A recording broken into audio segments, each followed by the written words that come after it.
благодарение што не е изчистен реката 15-20 години. Ностоп покажуваме това на надлежните власти, никой не презема никакви мерки. И на секој дожд спием под стрес дома. Това е катастрофа. 2015 година ни влезе дома, 2 месеца спијаемо у сестри, от дома беа мисели.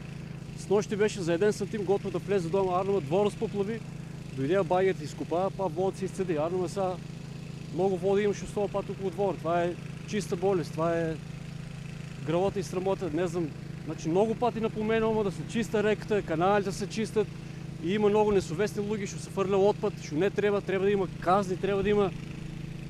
Ама не го правят това тия луѓе што треба да го правят, што се надлежни. И само го префрлят топката едни на други. Тие викат нема това, другите викат нема нафта, трета викат нема машини. И страдаме ние само.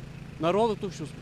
Да, моментално санираме дека што влезено вода од фолиите, дека може да излева водата.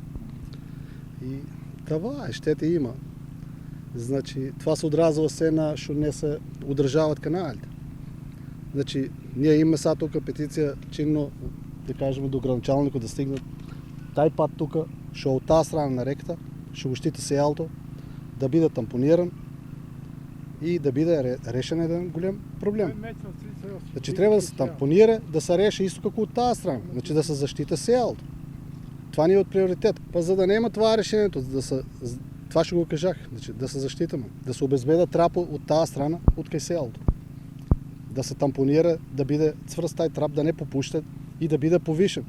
Да не го мине трапо водата, значи, да не го надминува. Последно е чистено 2013 година. Значи од 2013 година до ден денешен тие канали не се прочистени, да, можеби, не можеби, тоа сигурно голем дел од поплавите кои што настанаа се дел од тоа и што не се чистени редовно каналите од страна на институциите.